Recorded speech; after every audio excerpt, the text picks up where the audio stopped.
Benji. Hi, Avi. How's it going? Going great. Okay, great. I could not be more excited about what we're about to do. What we about to do, and yet we did. We did, but what we're about to present to the world. Right. Let me tell you something. About a year ago, I had a meal with Dr. Aviva Krauss, cancer doctor extraordinaire. Mm-hmm. And the things that she told me were so shocking, so upsetting, so unsettling that I said to myself, I need to create a podcast. Wow. I need to find some sap to do it with me. Uh-huh. Things are starting to make sense. I'm going to have to sit through his jokes until I get to the point where I can get this woman on to tell the world about the scandal that is occurring. Wow. So first of all, that explains a lot about what's happened in my life over the past few months. Yes. And second of all, no explanation is needed, as people will hear in the podcast that follows, about why we had her on. Yeah. We're really like, in this podcast, Leonard Bernstein. Woodward and Bernstein. Woodward and Bernstein. Right. Woodward Investigative and Bernstein. reporters extraordinaire, right? We're wearing many hats. Right. We're not singing or we're not composing. Right. And I think that you'll be able to tell, this is a serious issue. We joke around about it. Which one are you? Which one am I? Woodward or Bernstein? I feel like you look more Jewish, so I should be Woodward. I only remember the movie. He was played by Robert Redford, I think. That's me. Oh, actually, you look kind of good. We'll talk about this offline. Anyway, I've literally been upset about this for a year. I think about it probably twice a week. There's only... Honestly, do you set times to think about it? I have an alarm that goes off right in the middle of the night when I'm running outside to during the winter when I'm running outside to be knee deep in the water. Yeah. I'm also thinking about this, and I mean there are only so many things in the world that get me upset. No, this should be one of them. This is on the list. Number one is Hamas right now. Right. Number two, it weirdly is the fact that elephants are poached in Africa. Mm-hmm. It's something that's bothered me since I was a child, honestly, and really? Maybe we can do an episode about that. I mean, I don't hate anyone as much as elephant poachers, and it's so weird because I have no relation to them. You've seen The Sopranos? I have. I'm not a huge Sopranos fan. I see a lot of YouTube clips of The Sopranos. Okay, I don't know if you know in the beginning, there are these ducks, and he's so attached to them. Yes, yeah. Right? They're like a metaphor. And he's a terrible person beyond that. He'll kill people. He'll garrote them. What is a terrible person? Each one of us is complex. Who am I to judge a murder? But the way that he feels about those ducks, the way I feel about elephants, only African elephants. And I are there other elephts? I actually need help. I honestly need. Seriously, I need help about this. I think about it way too much. It's a problem because people tell the poachers not to poach, and they criticize them, and they say to them, tusk, and that just sets them off again. It does, yeah. And they go poaching. Right. It's like dangling a beer in front of. Exactly. So, right, there's a big issue with that. You know about Yossi, of course. Yossi? There are a lot of Yossis. Can you narrow it down for me? No, you know. Which Yossi? Are you not in this world at all? Which Yossi are you talking about? No, Yossi the elephant. I do not know Yossi the elephant. Okay, let me educate you in 30 seconds. Israel. I know Babar the elephant. Israel. There are many amazing things about Israel. It's holy to three religions. Yeah. Startup nation. Yeah. Falafel, etc. We also have the largest elephant in the world who's in captivity. In the Ramakan Safari. His name is Yossi. Did he get large in captivity? No. They caught him large. Go see him. But when you go see him, you too will start thinking about elephants full time because Yossi is suffering horribly. Tony Soprano. In what way? He's big and he's a murderer. He killed his wife. Yossi killed his wife? Yeah, years ago. By mistake. I think by mistake. First of all, he never had trial. Right. I mean, he's been in administrative detention for a while. And there's you could still put him on trial because there's no statute of limitations on elephants because of their great memory. Right. By the way, we have to start having more normal intros where people think I'm normal. But let me just finish this because after this one, this is my. And we should get into it. We'll get into it right now. Anyway, every time I think of Yossi, I think about the poor elephants in Africa. Yeah. It makes me upset, and then thinking about them makes me think about poor Yossi again in solitary confinement, away from all the other women, so we can't kill them. Right. Right. All alone. Okay, but Aviva Krauss has been on my list along with Hamas. So she's number 3. We're going to get her off this list right now with the help of our listeners. You got to listen. You got to listen. And you got to listen to because Aviva's such an interesting person, and it's worth listening. I don't know if people listen to all the podcasts to the end. I'm sure they do, but this one it gets deeper and deeper and deeper as the episode goes on, and so let's get into it. Let's let people hear from Dr. Aviva Krauss. Okay. Cancer doctor extraordinaire. Okay, let's go. All right, here we go.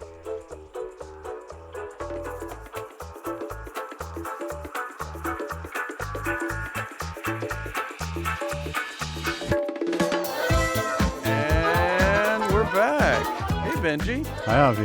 How you doing, man? I am great. Super excited. We have in our studio Dr. Aviva Krauss. What a pleasure. Hello, Aviva. Hi, nice to be here. Before the show, Aviva said we could call her Aviva and not Dr. Krauss. Yeah. I'm not being presumptuous. No. Thank you, Aviva, for doing that. Anytime. You cut some time from the podcast just by doing that. It'll be really long. Aviva, we're so excited to have you. I'm excited to be here. Okay. We're so happy that you agreed to come on this podcast. Yes, our second interview. Yeah, really. Like, this is such a great thing. Thank you very much. Thank you. All right, let's dive in. Where are you from? So I always say I was born in St. Louis, Missouri, and then I grew up in New York. In 2009, I moved here to Israel. And what made you move here? No one made her move here. Okay. Why did you choose to move here? Right. So I always knew that I wanted to make Aliyah. Mm-hmm. And actually, my parents moved here in 2005. And since all three of their kids were in the States, it was like they knew that I was coming here. So that was part of the deal. Mm-hmm. Okay. And I was just doing my training, and everyone said to me that I should finish my training in the States, do everything in the States, and come here and Afterwards. finish everything. Mm-hmm. So I was supposed to come actually about 6 months later, but then I met my husband, who's Israeli, and we got engaged. So it made sense for us to live on the same continent. Got it. Okay. Okay. Yeah. On the same side of the world. Yeah. I mean, we're about the same age, but my sense is that it doesn't make so much sense for me and my wife to live on the same continent. Different strokes for different folks. Absolutely. I guess. Yeah. Okay. So where did you go? Tell us about where you studied, what you studied, and what you do now. Okay, so I don't know how far back to go, but I went to Stern College undergrad. Then I went to Albert Einstein for medical school. Mm-hmm. And then I did my residency in pediatrics at UMDNJ in New Jersey. It was a Shomer Shabbat program. And then I went to Washington, D.C. to Children's National Medical Center to do my fellowship in pediatric oncology. Okay. So It was at the end of that you met your husband? Exactly. I sort of stayed on for another year because I sort of wanted to subspecialize in stem cell transplant, or bone marrow transplant, as it's called. Okay. And so I stayed for another year. I did some research at the NIH while I was there, and that's where I met Anisha. Yeah. How many years of medical training do you have total? Like from the beginning of medical school till the end of the fellowship, end. Yeah. It's called, right? So it's 10 years. 4 years of medical school, 3 years of pediatric residency, and 3 years of hem-onc. You know so much stuff. Wait, I'm not good at math. What's the total? 4 + 3 + 3? Yeah, 10. 10. That's 10. Even. Yeah. Still 10. Although she met her husband, there was 6 months left. So No, it was actually, I had finished, and I was just doing that doesn't count to me, my extra year and a half of being an attending in bone marrow transplant in the States to sort of get into it and do some research also. So that takes you to 11 and a half years. Correct. A year and a half of reviewing the material. Taking the boards. Yeah. Right. And that whole time through, you knew you wanted to make Aliyah. The whole time through. Okay. And had you spoken to doctors here about what life is like? What they tell you about? Oh, wow. That's a really good question. I had spoken to doctors here. Sometimes But they lied. Yeah. So know whether I didn't hear them or they didn't tell me. But yeah. Well, what were they telling you? They were telling me that it was different. Everybody said that it was different. But that was about it. It was different. It's different than the States. It's a socialized medical system. There's private medicine.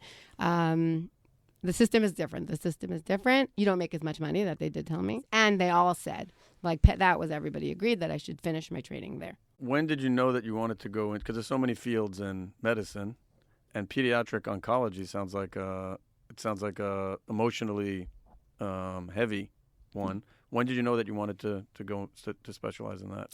When I was 14. Wow. Yeah. I've sort of always known that I wanted to do that. Is there why? It's a combination of things. It was sort of, I always loved working with kids. Mm-hmm. I knew that was just something that came naturally to me. I hated science, actually. Oh, when you're 14? What? Yeah, when I was a kid, like I was like the one who was babysitting and doing groups in shul and whatever. Then it's easy to know that you like working with kids because you're a kid. Right, but I feel like I don't know. Like I feel like I was like yeah, I don't know. I was the babysitter and then I don't know. Uh-huh. But so that was one thing. Then I hated science. Hated it. I had the worst science teacher in 7th grade. Oh my god. Okay, no names. And no names. No names. You don't mention any names. No schools. No names. And so I really hated science. So I never thought of doing that. My father, actually, Alav Shalom, he wanted to be a doctor, and he was a Kohen, which is why he said he could never be a doctor. Wow. And so of the three of us, one of us You is could a be a Kohen doctor. too, so he can't be a doctor. So it was the two of us, and he was like, from age 0, no, you're going to be a doctor, you're going to be a doctor. So I guess, I don't know if it was because I'm the youngest, so I got the guilt trip. I don't know exactly. Right. I guess But so I probably that had something to do with it. But as a Cohen, you could be a doctor, but you can just never screw up. right, exactly. But if you do screw up, like, I'm out of here. You take care of it. One me. Did you know? Well, I mean, you said you were bad at science. Like, I hated science. Oh, you hated nothing about it. Yeah. Okay. When did you start to be okay with science? Right. So that I'll say. I know we can't say names. I mean, she was amazing, though. No, I can say her name. Yeah. So Rossi Fried, who was Rabbi Tandler's daughter, she was my bio teacher in 9th grade. And she said to me, "You're going to be a doctor." And I was like, what? And I mean, she really opens the world of bio to me. I hated science before, and all of a sudden it was like, life is bio. I mean, this is the coolest thing ever. So I have to say that it really was her. And she said that to me, and I'm like, And then I'm like, I don't know, somehow in my head, the other thing was that there are a lot of people around me at that age, like between 6th and 9th grade, who had cancer. Like I had a neighbor who was a young mother of 2 kids who had cancer, and I used to take care of her kids all the time. She had to go have a bone marrow transplant in a different state, and I would help her sister with the kids. And then my great aunt and my cousin. It was just a lot of people who had cancer. And sort of to me as a 14-year-old, it was like, everybody has cancer. What is this thing? So I think what happened was that when she introduced me to bio in that way, and I had this, like, I got to do something about this cancer thing, and I loved kids. So somehow I said, I could be a pediatric oncologist. I don't think I really understood what I was saying, but that's sort of where it came from. And then I kept saying, I'm not closing any doors.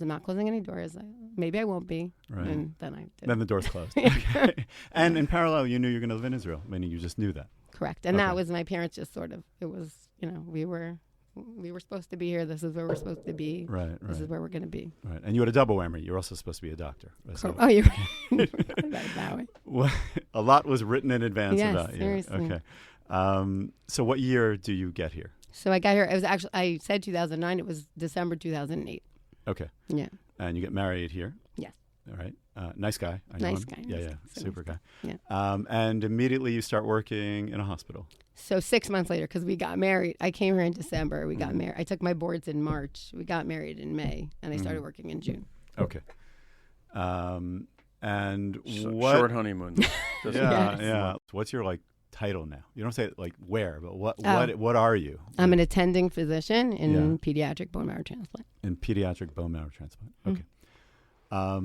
And what were some differences right off the bat that you noticed between being like I see here, doctors just have it's just different. Like when I see a regular doctor, for one thing, they're typing.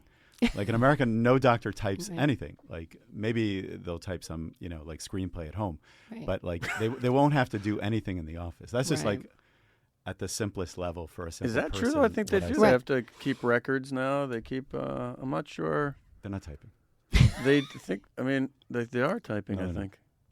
Are they typing? I mean, right. Dr. So I was going to Krauss? say, when I was working in the If States, Benji's wrong, it's important to could call him correct out on him. it. Yeah. in the States, I was also typing because I was, even as an attending, I had to fill in but it's true that less of your time is spent on that because, let's say, as an attending physician in the States, and this is one of the difference, I had a fellow, a nurse practitioner, Less of your time is spent residents. on it because you know the language. Actually, Benji's looking for a job that has no typing. No. And when he finds it, Yeah. he's going into it. He's going all in. we're gonna get it. But I think we're going more to words typing than away from it. Right. But I think so. So as an attending, I'm typing, but I'm basically just signing off on what the nurse practitioner, the fellow, the resident wrote, and I'm adding whatever I need to add. And here I'm writing the note from the beginning. Meaning you're solo. You don't have those people working with you or for you. So more than a typing thing, it's like a how the system works, like what the floor looks like, is very different. Just that in and of itself. Is the workload any different? The workload, it depends what that means. Meaning the workload is less, right? Meaning it's a much smaller unit here. The population is smaller. The units are smaller, but the ratio of doctors to everything else is much bigger. Except right, for bigger, the right? I'm saying it right. Meaning, except for the ratio of doctors to doctors. Right. That might be true. Meaning there are too few doctors here. There are too few doctors. Okay. Exactly. And what about Smaller. in your subspecialty, we would call it? Yes. How many are there in the country of you? So there's somewhere between 12 and 14. That would be pediatric, oncologists that specialize in bone marrow transplant. Correct. Okay. Between 12 and... In the whole 14. country. In the country. Do you guys ever get together? Yes, Like, we do. We have a like pediatric bone marrow transplant forum. Yeah. We do movie nights with popcorn.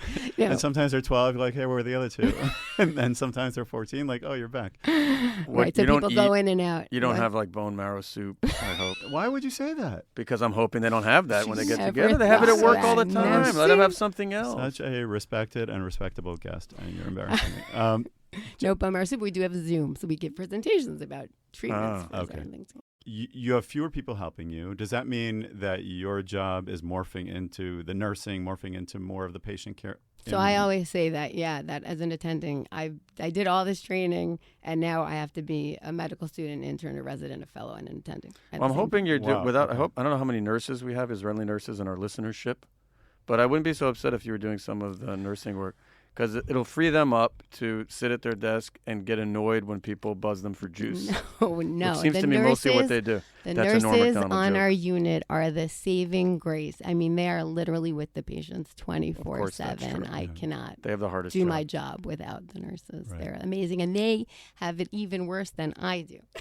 We like to joke. Meaning they have it worse than you do. How so?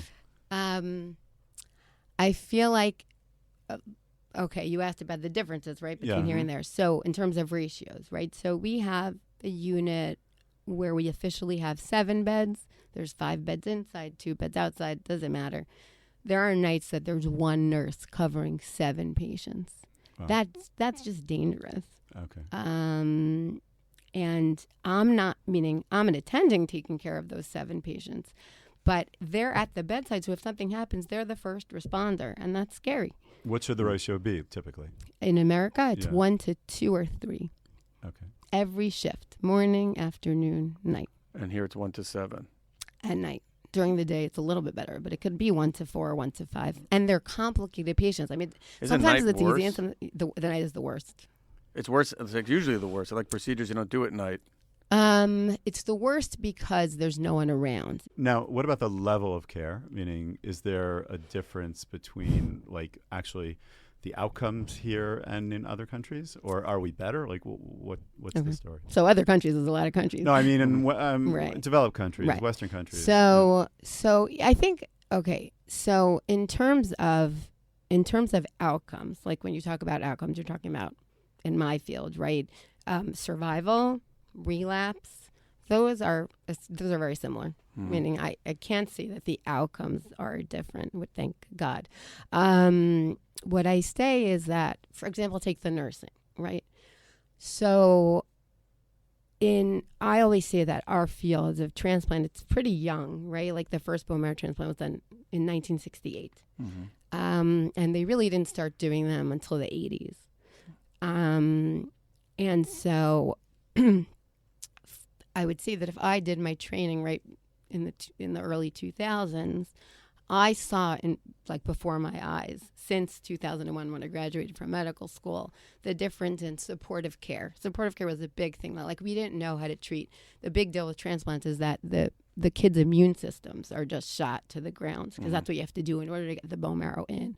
And then that causes all sorts of problems, all sorts of infections, for example, right? And so when I started my fellowship, we didn't have a lot of drugs to treat those infections, or we didn't know how to treat the infections, and that has developed so much since I started my training. But that also, part of that development is recognizing when a patient is deteriorating quickly. And if you have a ratio of 1 nurse to 7 patients, then it's very hard to do that. And so that's where I see it. So, Okay. And are there enough doctors to treat the number of patients that there are, meaning pediatric patients with cancers that you could treat through bone marrow transplants? So that's a loaded question, right? Because, I mean, technically there aren't patients, walking in the country who don't have doctors to take care of them, pediatric, right? Children with cancer. That being said, we're really in a crisis because actually the Israeli Society of Pediatric Hematology Oncology, the president was interviewed a couple of months ago because there are fewer and fewer fellows going into our field. And that means that if now we're not in a crisis technically, and again, we have enough doctors to take care of the patients, the question is how those doctors are doing and whether they're going to be able to by definition, function until they're 67 when they're supposed to retire, because are they going to be totally burnt out because of the insufficient staffing? That being said, even if that works when we retire, the question is if there are going to be enough people taking our places, and that's not clear at all. And we're going to get into that because that's half the reason we're doing this podcast. What's the other half? The other half is just because I was bored.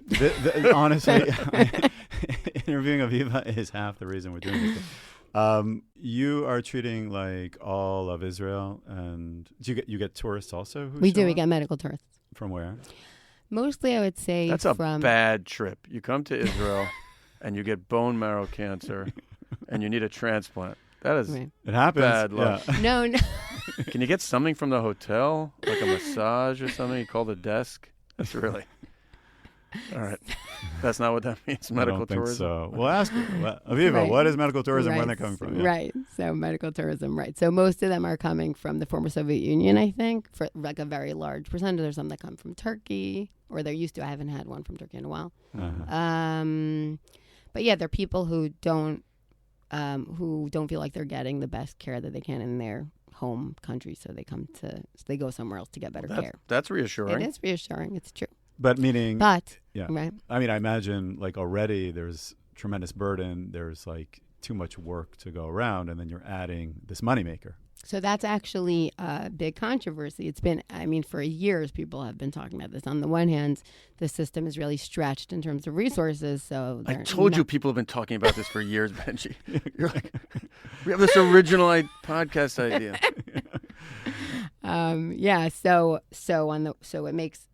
So it makes a lot of money for the system, which is very important because the system does not have any money. But it just further stretches people. We had our last interview was with someone who runs AquaCaf. I mean, it's from a much. It's very similar in some ways. In that you're dealing with all types of human beings coming in. Your job has meaning also, Aviva. Yeah.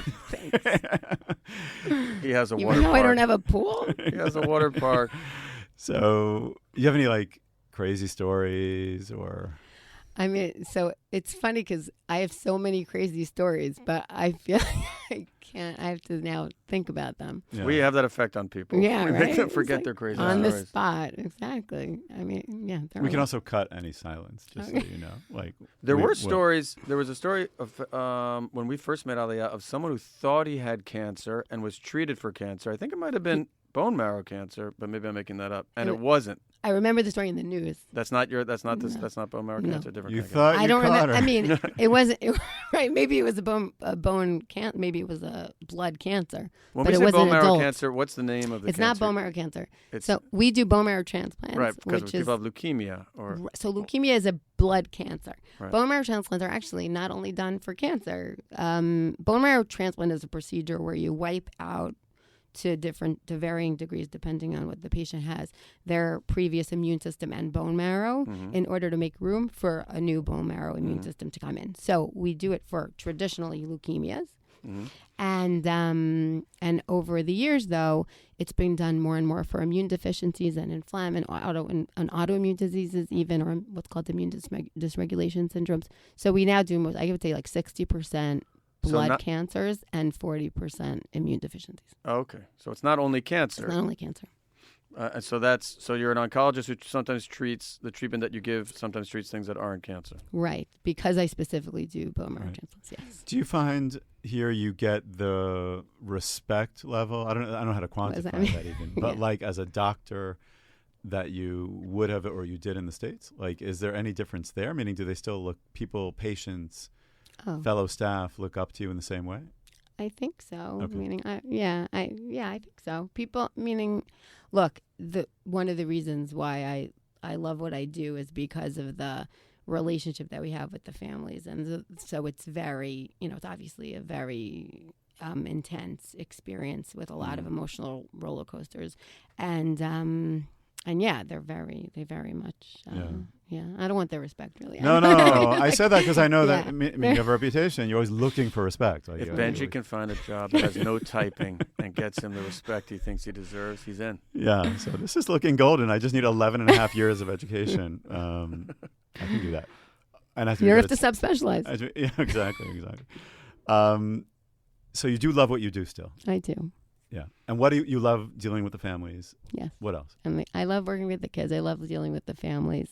I have to say that I work with an amazing staff of people. It's sort of like, it's very Israeli. Like you asked again about the difference between America and Israel. And in the States, I thought I was very close to my colleagues. It wasn't like they were cold, they were warm.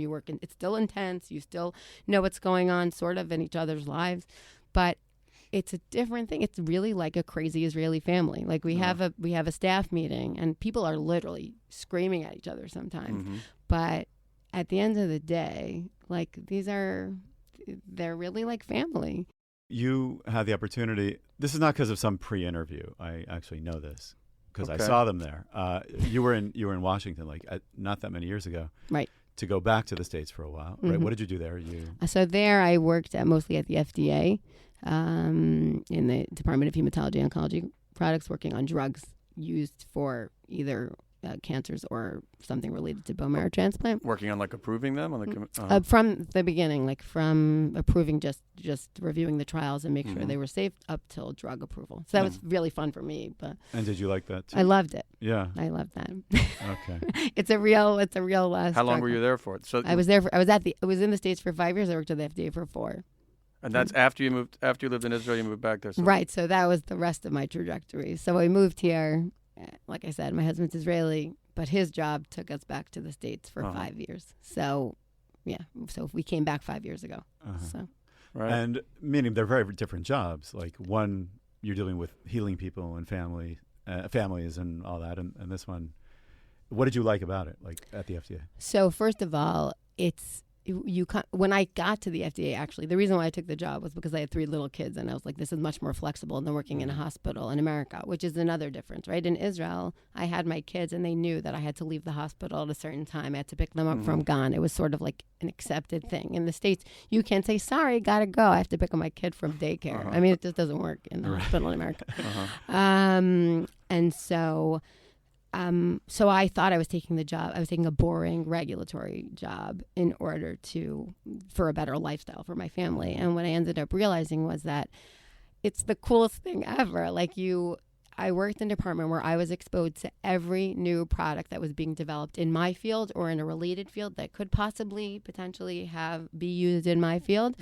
And I had a part in the sort of the development of that drug from the time, it could be from the time that it was first being used in humans till the time that it was actually being approved and be able to be marketed. And that's really that's just a really interesting experience. And also feels like, wow, I feel like I am helping people because even though I'm not treating them, I'm allowing other people to treat them with better tools. Benji has a huge grin on his face. Was there any typing necessary in that job? A lot of typing. It was basically all typing. I was also thinking you could have made people so happy as a source of inside information, obviously. And then I would have and gone I to jail for a long time. I really appreciate that. Or just for regular stuff. Like, hey, how badly you want your drug approved, mister? See, you've been working on it for a long time. Okay, but you came back. I did come back. Right. And what's it like here? Meaning, what does a day look like? Meaning, is it manageable in terms of having a family and a life? No. Okay, let's talk about that. It's not manageable, but people somehow do it. So I guess those things aren't necessary. In what ways isn't it manageable? It's 24/7. The job is 24/7. So technically, I wake up in the morning and I'm supposed to be at the hospital. I also technically wake up in the morning, but not actually. I'm supposed to wake up. I'm supposed to be at the hospital between 8:15 and 8:30. That's a short day. That was your first good joke, and we're at minute whatever. Yeah.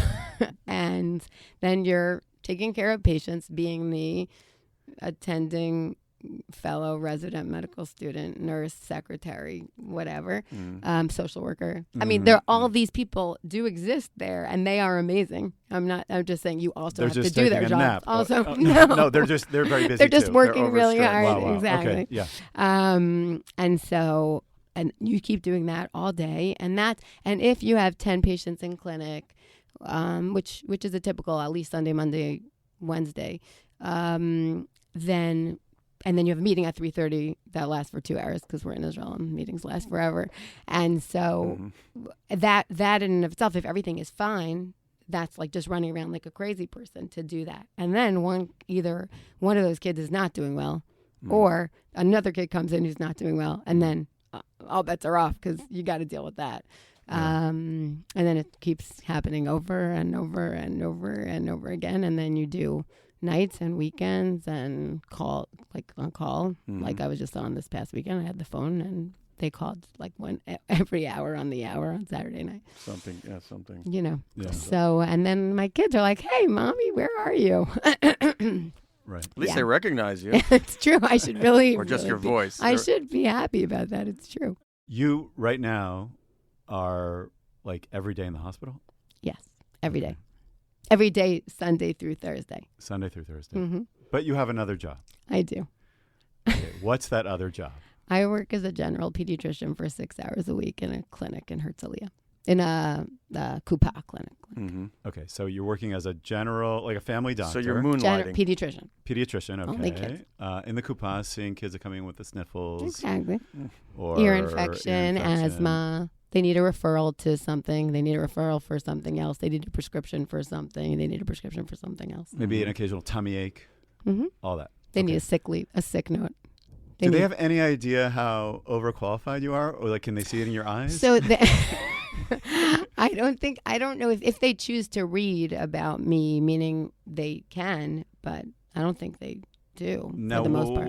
Why are you doing this? Because I can't support a family on the salary of a hospital-based physician in Israel. Even though you're one of 12 to 14 experts who can do it. Correct. So, okay, meaning compared to a family doctor, like I would... A general pediatrician who's working in the Kupa, right? That would be one of our HMOs here in Israel. There are 4. Right, for 5 hours a day. Okay, take me through this. Take me through this because my blood is boiling. Okay. Well, I can barely in the talk. right. Lucky Aviva's here if your blood is boiling. I can't help you. I don't have anything. And I only treat children. And I have a tummy ache. No, okay, so take us through this. So a general pediatrician who works 5 hours a day, 5 days a week. He actually could also have one day where he's just in the hospital doing sort of what's called hashlama, like he's just learning stuff. So 4 days a week, without any calls on the nights or the weekends. Although he could have evening hours, he can have Friday morning hours. He could choose whatever he wants for Meaning those 5 hours. hours a day, 4 days a week. Exactly. That guy or gal. Yeah. Makes roughly 4 times my base salary in the hospital. Can you repeat that, please? Like louder, because I don't trust our sound system. And without numbers, so Benji can understand it. A lot more. Say it again, please. That guy makes roughly 4 times, maybe 3.5, my base salary in the hospital. And when I say base, it's because I do these calls, right? I do weekends and I do nights, so I get paid extra, and that doubles my salary. His base salary is 3 to 4 times your base salary. Correct. Why does that make any sense? Wait, but I'm saying, makes but no even sense. with you doing 24 hours a day, you're still significantly below his base salary? You're saying if I do my calls like what I Yeah. do, so then I make half of his salary. Meaning I Half double of my this- own salary. This lazy bum. No, with, no, they're great. Okay. They're great. Half of this person with who the has 4 a hour life, smart guy. regular pediatrician, and Yeah. would it be the same for a family doctor? I believe so. I don't know for sure, but I'm pretty sure it's Those true for anybody who works in the Slugs Kupa. that I walk in and they're slowly typing and barely moving, Again, and they're only there typing. 4 hours. Okay. We're not. No one. Everyone's great, but yeah. Meaning, I have a friend who's a neurologist who she was hospital based, and she just recently went down to 60%, and is working in the Kupa because it makes more sense. So there's an economic incentive for the rare, even the most rare specialists in Israel to not work at their specialty, but rather to be a generalist for any that any number of other doctors can do. Right. Well, let's take a step back. Could there be any? How do doctors in this country make big money if they can do it privately? Yeah, so first of all, right. I mean, there's a lot of ways to make big money if you're a surgeon. So I'm not technically a surgeon. I do very, very specific, not real surgery. Most of what I do is medical management. But if you're a surgeon, so then you could go in the afternoon instead of those 3 hours or 6 hours that I do a week in treating colds, so they can go do surgery, and then you can make a lot more money, especially if you go to a private hospital. That's because the patient's unconscious. You can rifle through his belongings. I've seen them do that yes. In the movies. Right. But also, if they work even if they just work in the Kupa, they're already making more money. Meaning because they're in the Kupa. What are you in? You're not in a Kupa? No. So it's not that it's not a Kupa, meaning the hospitals, I think not every hospital, but most hospitals are affiliated with a specific Kupa. But it's just hospital-based. As soon as you're hospital-based, the reason for it is because it's thought to be it's academic, right? So you're basically getting something from it. You're working for an academic center, so it's prestige. I know you can't see me, but I have quotes here around that word. Quotes, yeah. I'll attest to that. She was doing air quotes. But so the thought is, so therefore we don't need to pay you because we're giving you something else. You have prestige. Right. What other types of doctors are in the same poor boat, like that can only do hospital? That can only do hospital. Meaning you can't go to pediatric intensive. Exactly, pediatric intensive care. Again, I don't know enough about adult medicine, but pediatric intensive care obviously can't do anything in the Kupa. That is what they do. Neonatology, like NICU doctors can't do what they do. Cardiothoracic, like pediatric critical care and cardiology can't do what they do. Right. Okay, so you're working 24 hours a day in this incredibly specialized field, and you're making half of what the guy or gal, I'm trying to not be misogynist. I think there's a word for that. Gal. Yeah, the person or doctor. The person or the doctor who's working 4 hours a day, 4 days a week in the Kupa, doing the simplest type of medicine. Not that it's so simple. Like right, no, it's you're in charge of a lot of patients. They do have a lot. Now, it's a lot more patients than I have. Have you screamed on the rooftops? Have you tried to do something to make the world aware of this? Right, so I'm not a screamer over the rooftops. Have you at least blocked a road? Yeah, by the way, that's the thing to do. Right, exactly. Your sign would be so long, though, exactly. just to get your title on there. Right. So I guess what I do is, Benji, that's how you know about this, is that I scream on the rooftop to the people I know, to our friends. I scream to the rooftop to my family. My brother always was like, "Oh, you should just do an expose in the New York Times." This is it. Why New York Times? Yeah. Chop liver on the beach. So there you go. Okay. So what? Yeah. So have you spoke? Meaning, is there any movement in the right direction here? So their movement. I would say that the problem is that when you are 12 to 14 people who treat, there's 300 to 400 kids with cancer diagnosed with cancer a year in Israel. Mm-hmm. With any cancer? Mm-hmm. Okay. Meaning the numbers are so small that your noise is really a whisper. That even if we would make noise. No, this is like getting into the weeds, really, but like. For the doctor who's working at the Kupa, the person who's just doing straight up pediatrics, their salary is determined by the Kupa, right? Correct. Although you can negotiate with the Kupa. Really? Can you negotiate with anyone? No. Have you tried? I haven't personally tried. I just work with people, again, within the department, who all, like everybody says, you can't, these salaries don't change. These are determined by the Kupa.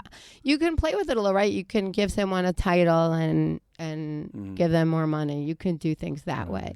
I'm not saying you should, but like a threat to leave and bring them So right. down. So that's that's something that everyone's like, well, why don't you just tell them you're going to leave? And the truth is that I know somebody who's in pediatric gastroenterology in a different hospital who a couple of years ago told her boss that she's going to go down to halftime and she's going to keep her salary, and it worked. but she was working in a private hospital. I see. So that works. But they don't do bone marrow transplants in private hospitals. Right. And the other 12 to what is it? The other 11 to 13 of you Right. Are they also moonlighting? Are some of them like lounge singers? Like what are we? Bartenders? Everyone, let's say in my department, there's 4 of us. Yeah, everyone. Everyone. All 4 of us. Just I'm the latest to come to it. I said, I'm never going to do this. I'm never going to do this. I'm never going to do this. They all moonlight as doctors. It's not right. It's not right. They all have a pediatric clinic. It might, but then you're limiting yourselves. You should try other things entirely. What? Like what? Podcasting? We Yeah, Podcasting. maybe. Yeah, no, you're doing great. You really are. I'm worried. Yeah. Podcasting could be one. Singing could be another one. Bartending, I think, is easy. Well, you're a great cook. I've been in your house. You had Mexican night. Thank you. I remember the last meal. Restaurants don't, it's hard to run a restaurant. It's hard to run a restaurant. Yeah, it's. Now, y'all Shani Could do shift work at a restaurant. It might be a little tired. I think, yeah, chefs. Day trading, water park. You could open a there water you park. go. It all goes Yeah, back that to sounds Aqua easy. Cafe. There's only one. He has a monopoly. No, maybe he'd hire you as like a lifeguard. Do you have a lifeguard? I don't. You never got that But training. maybe I should get it. in camp. You Yeah. should have studied something to fall back on. Exactly. Now, does it hurt the clinic? Does it hurt the kids that you're all moonlighting? Meaning, does it take you away from the clinic? I don't think so. Okay. It makes me more tired, maybe, but it Or hurts, like it hurts my kids, but not my actual family, but not my patients. They could do remember the show Moonlighting? They could be like private investigators, maybe. That could be interesting. All these doctors? Yeah. We Too joke, many. and yet we're crying inside. Thank you. I appreciate No, your really, empathy. because there's such injustice here. You are an asset to this country. You're so highly trained, and they're paying you less than virtually any doctor. Is that right? Meaning, what doctor would I need to be to make less than you? That's a good question. Well, you could be a resident, and then you definitely. No. I mean, what fully certified, trained, Right. like, In licensed Israel, you're doctor? saying? In Yeah. Israel. I don't. I have no idea. You're the worst I paid doctor don't in know. Israel. No, You're like a ne'er-do-well of doctors. No, all the hospital doctors are like this. Meaning the pediatric critical care, the cardiac care, the cardiac CICU, the pediatric cardiac intensive care unit, they have the same, meaning they have crazy schedules. They don't have residents either. They're in the hospital more than I am. And I don't know if they do clinics, but they also don't make clinics. Are there tips? Can people tip? Are Surgeons can get there tips. could be that could work. No, especially if they do I worked at the FDA. circumcisions. That might be. Is anyone considering like leaving the country? Are there opportunities for people abroad? Where are they going to Yeah, go? so There's no flights anymore. Right. That's true. So the truth is that, I mean, all joking aside, my Israeli colleagues are I'm Israeli, right? Yeah. But my really Israeli colleagues, they are the ones who talk about it the most. I mean, I have many colleagues who are like, well, if I could go to the States, why are you here? Like, if I could go to the States, I would be there. If I could go to Europe, I would be there. If I could go to Dubai, I would be there. And can they, or it's just such a long process? So I to think get? probably they could go to Dubai. I don't know if now, but before the war maybe. But I think it's hard. It's hard to do that. It's hard to get. You have to be certified. So, and let's talk about that pipeline for a second. Meaning, is there nobody in the pipeline because of this, really? So I don't know if they would tell you it's because of this specific issue, but think about it. If you were someone who was young and full of energy and saw before you all the options, Yeah. you're like that, or working in the Coupa for 4 hours a day and having making time to play golf. Yeah. I mean, and not just that. There's obviously stuff in between. There's other subspecialties. Listen, And I have nothing bad other happens. subspecialty. Exactly. I have other subspecialty colleagues who work in the Coupa too. So I assume that it's all the pediatric subspecialties. Some of them are more intense than others. We have a floor. They don't necessarily have a floor. So it's a little bit more intense because we have inpatients. But yeah, why would anyone do this if they could do something else? And it's funny because I'm like totally when I mentor young trainees, it's really I'm torn because I'm trying to mentor them and I don't want to ruin their lives. Right. And I'm like, you're like we had this resident. She's amazing. We don't have residents, right? So we don't have residents. Okay. We have fellows, and we right now are lucky because we have 4 fellows, but 2 of them are technically finished with their fellowship, and 2 of them are not. And we just got another one. So Do you ever and then let your there's, hair like, down and call them fellas? No, because we speak in Hebrew, Wouldn't worry. It wouldn't be funny. Fellowing? Wait, why don't you have residents? Because that's a whole other thing. Because each hospital makes a decision. It's I don't know how to say it in English. The chativa, like the people in charge of training the residents. Yeah. They decide what floors the residents need to rotate through in order for their training to be complete. And they don't think that. They think we're like a step up. We're a subspecialty. If you want to do an elective, you can do it. But you don't need to know pediatric oncology in order to be a good pediatrician. You just need to know when a CBC is off. And that also limits the manpower available to you. Okay. Right. So exactly, because we don't have residents. We have our fellows doing their thing. Exactly. And the typing. Jesus. It's too much. Everything. So so I had this but they do calls. That was a big thing, and they do calls now. Like half the nights are covered by fellows and half the nights are covered by residents. Pediatric residents who aren't there during the day, which is a little bit of a problem. But anyway, so we had this resident who was amazing. She was fantastic. She functioned great. She was smart and she knew what to do, but she also knew what to ask. And she was just fantastic. And I told her every call that I had with her, I'm like, you're amazing. Are you going to do pediatric hematology oncology? And then I'm like, what do I run to her life? Like, what am I doing? Well, did she did she have expensive tastes? She's amazing. She's fine living on. She likes living on the street. Is that cheap? Fine. Yeah, that's cheap. So she might be okay. Right. Anyway, so it's really true. Because do you see any hope of things changing? So I'm very. It seems low on the list of priorities in Israel. Right, especially now. Okay, but do you see any hope? I do. So again, I'm a very naive person, so I believe what people tell me. And people tell me that they're really working on it now because we really are in crisis mode because of the numbers of fellows or lack thereof. And so people are waking up because the average age of the pediatric hematologists and oncologists working now in Israel is getting older. And so they're realizing that they're closer and closer to that disaster. Right. So I hope that that's true. And if that's true, then something will change. Charedim. We hear a lot about Charedim serving the army, not serving the army. Are there Charedim in the medical field? Are there people? Yes, there are. Very few, but there are. And it's actually fascinating because it goes back, like you treat, right? The patients come from all walks of life, and so do the doctors and nurses and social workers and pharmacists and physical occupational therapists, everybody. And it's an amazing thing because really, I mean, in this, where I live, right? I live in Renana, like you guys. And you don't really see a lot of people who are not either Anglo or Renana Israelis, right? Like you don't. It's not like very colorful. Right. And I work with a whole rainbow of colors, and it's awesome. I think it's great. I think it's good for me. It's good for them. It's good for everybody. Okay, that's encouraging. Now, you love what you do. How much does it weigh on you day to day that you're so underpaid? So it weighs on me day to day, but it's not just, meaning I feel like if I worked less, if I didn't work as hard and I was underpaid, then I'd be like, okay, whatever. I guess I wouldn't be underpaid. But it's not the underpaying as much as it's the like, it's not possible to function. I can't function. And then you go out with the hands and Benji disappears when the check comes. I know.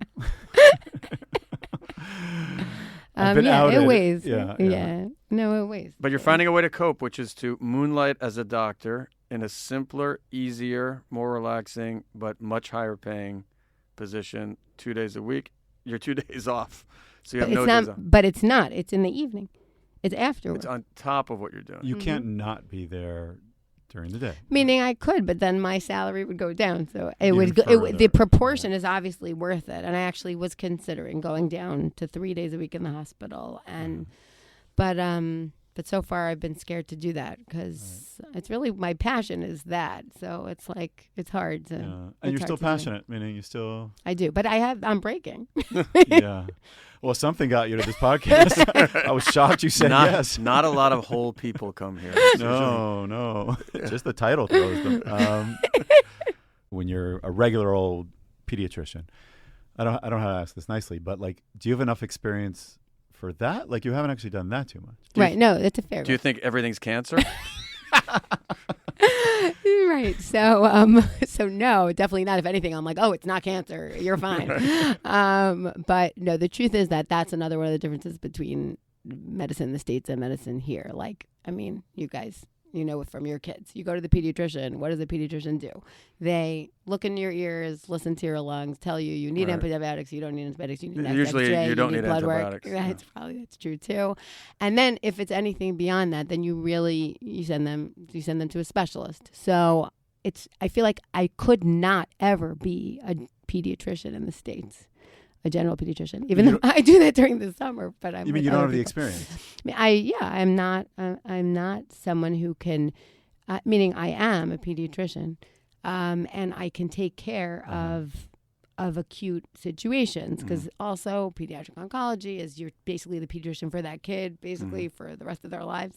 But I can't take care of other chronic pediatric conditions. So like a kid who comes to me from age 0 and I'm responsible for their health through the age of 18 and I have to follow their growth and do something about it and their this and do something about it. Like that's not something that I would feel comfortable But in doing. Israel, you don't have to do that right. because I just look at their growth curves and I'm like, oh, they're not growing. Oh, I'm going to send you to the endocrinologist. You know, like it's different. The system works. You don't have to look at the patient. You can't even see them. He's not above the table. You only have Just look at the growth curve. You only have 10 minutes No, to I'm type saying and see true. them. Do you ever see a rash? You're like, uh-oh. You're like, so rashes it's more overlap. Like I feel like I see rashes in my regular job. So in the summers, you are practicing? So in the summers, I go for 2 weeks to be a pediatrician in camp. And so that's, again, I'm not taking care of them for the long term. Right, I'm like making sure that they don't have, or that they do have strep or an ear infection, or if they broke their arm, what they need to go to orthopedist, they need an x-ray. That's stuff that I can do. Right. But I don't take care of them as their primary care doctor forever. Okay. And in camp, you probably also quadruple your salary. Is that right? That depends on the camp. And in camp, there are tips. Right. And in camp, do you get tips? No, doctors don't get tips. This is not going to make the podcast. Right. My father always tipped the doctor in camp and always came home with a pocket full of fentanyl. And that's before fentanyl was cool. That was back in the old days. One of the greatest moments of my life was I was the counselor for the CITs. And this Camp Masora. That's a counselor of counselors. Right. I'm not surprised. This camp sent out a letter of tips, like of suggested tips to the kids. Right. And they screwed up. And mine was like way too big because I was the only counselor for like 30 CIT boys. Right. Like, because you didn't need to do anything. Every day because they were CITs. I would play tennis while they were working. Right. And then I'd see them occasionally. I'm like, hey, can you get that ball? Dudes. Like, and can you guys come here and help me lift my tips? Right. And they realized that I was taken in this hall of tips, and they wanted me to give it up, and I did not give it up. Benji, where's your camp? Where's your trunk? Can I put it on the bus? Nah, I'll just put it on the Brinks truck that's coming. I should have invested all that money in NVIDIA. Yeah, you should have. Or in one of your FDA companies, whatever. I want to tell you something. I don't usually make speeches on this podcast. Benji, I was going to ask you to make a speech, and I'm happy that it's just coming naturally. Why'd you wait so long? I could have made a speech in each one of those episodes. I had something to say. You are the ultimate Zionist. It's true. You are. And I don't mean like, Zionism is like racism now. We mean the good kind. I'm talking about the good kind. Like the kind, meaning you are giving so much to help so many people. And it is not easy. Like I see it in your face. Really. And it's wrong. This injustice is horrible. It's bad. No, it's horrible. And it's fixable. Is it horrible? I mean, it's fixable like a lot of things in the world, but this has been going on a long time. How long have you been in this situation? So technically 11 years. 11 years. 11 years. Think of an 11-year-old. 6 years before and 5 An 11-year-old who's like super bright, graduated college already. Like Doogie Howser. That's a good point. It's a long time. Okay, that's a terrible example. But in all seriousness, like you need to be making a lot of money. You need to be able to live on your salary. You're the most specialized person I know. You are. He's an idiot. I'm a big nothing. I talk to people all the day making crazy money who don't deserve it. And you deserve all of it. That's true. No, I actually That's think not that. And who's doing more? Avi, who's doing more? No one's doing more. That's true. And That's not true. There's lots of people doing more. There's lots of people doing great things. Okay. You and other people are doing a lot. But I don't know who's doing more than you in that group of people. And I think that we have to figure out a way, Avi, to get the word out about well, this. I don't mean to. Usually I don't call out listeners, but I want to call out all of our listeners at the Misrata Briut right now at the Israeli Health Ministry. We know you're out there. We have those? I'm sure we do. Just statistically, out of Okay. 1 million listeners, is going to Who be some. decides? Million. Who's the person that can make this difference? So I mean, I assume that it all comes down to budget, right? Yeah. So ultimately, the budget is the health The finance- minister, right? the health- The finance minister gives the budget to the health ministry, and then it trickles down to the heads of the different kupot, right? Right. And then the heads of the hospital. So it'll never happen. But Good let me make There you go. a crazy idea. It sounds bad. You all go on strike. No, you can't go on. So I that's the know thing. that. I know that. Start- So that's the simple. thing, right? So that's like about my friend, right? So that's exactly right. Nobody's going to go on strike. You know that when doctors You go on don't strike, have to go on strike. You just have to block a road. I'm telling you, block a road. And by the way, Benji and I have looked into this. You got to get on the ground when you block a road. You can't Yeah. just you mill can't just- about right. like the Your clothes Chilonim get do. dirty, but have your husband do the Cars laundry will that weave day. in between. People can get hurt. yeah. Don't do that. You Okay, gotta but get on you the cannot ground. go on strike. You're saying. And 1 sec. Wait. Then you need a flare because you need to put a picture on Twitter and it needs to have that orange glow. It's not a protest until someone blocks a road with a With an orange. flare. I thought it was called X now. Oh, it is Oh, called it's not X. called Yeah, Twitter. okay. yeah. It's called X. It's okay. What- Formerly goes known the the art, whole- the platform It's a good formerly thing. known as It's a Twitter. good thing that Prince doesn't tweet because it would be like the artist formerly known as Prince, who was formerly alive, Right. on the platform formerly known as Twitter. No, that'll be too much. Thank God he died. It would have been horrible. It's so complicated. You cannot strike. Meaning, even when there are doctor strikes, which there are sometimes, our department doesn't strike. Here's my idea. Meaning because you have ethics. though. Yes, you can't mean, leave that the sick people. Our patients can't. You can't tell our patients not to come. Oh, you don't Okay. get your I chemotherapy want to today. sound like someone with no morals now. You guys strike Isn't it- for a month. A couple people die. You don't really mean Boom, that. I know you get you, your Benji. Lamborghini. Boom. No, I would never. No, I understand. know. I understand why you I can't know. strike, and that's part of the problem here. There used to be you remember when there used to be. It hasn't been in a long time. I guess now maybe not because we have a war. There haven't been that many strikes. But when they used to strike at the airport Mm-hmm. and you had to fly or come back home, Mm-hmm. I would take that very personally. And then I thought maybe we should there should be people shouldn't strike against. We should strike against each other. Like then the doctors should go on strike against the airport workers and fight with strikes. That would be really good for society. That would be great. I Yeah. thought it would eliminate strikes. If Just only people see what it's teachers like. had the same idea that what- it's not okay to strike because they're Right. essential. I mean, Right. they seem to strike every Wednesday. Right. Okay. Every year. All right. I don't want to end with a downer. No. I want to end on a hopeful note, Mhm. right? And that is, first of all, you do still love what you do. I do. Somehow. I do. And you're doing so much. And we, We're doing this. Chop Liver and Beach, There's only one good thing about the podcast. what? Very little typing. There you We go. are so appreciative that you came here and appreciative of you as a human being. And we hope that this thing is going to get out there a little bit because I think that things can change. There are people out there who have, well, I don't want to sound like there's Illuminati out there or anything. I have a friend who's a crazy conspiracy nut, by the way, and he's completely normal and he knows who he is. Who believes in the But Illuminati? if he's right, no, there are. I believe there are people out there that can make this right because it's such a fundamental problem. We're not going to have cancer treatment for kids in this country in X number of years. We're just not. Like they're not in the pipeline. So we're going to go to Dubai. Like how they're not going to take us in. Right. And you're sort of like raising the alarm here. And I'm right. I am right. Top so, lip. You're raising the alarm. No, Thank I'm you. so appreciative of it. And in the formerly known as Twitter amount of years, there will be no more doctors. exactly.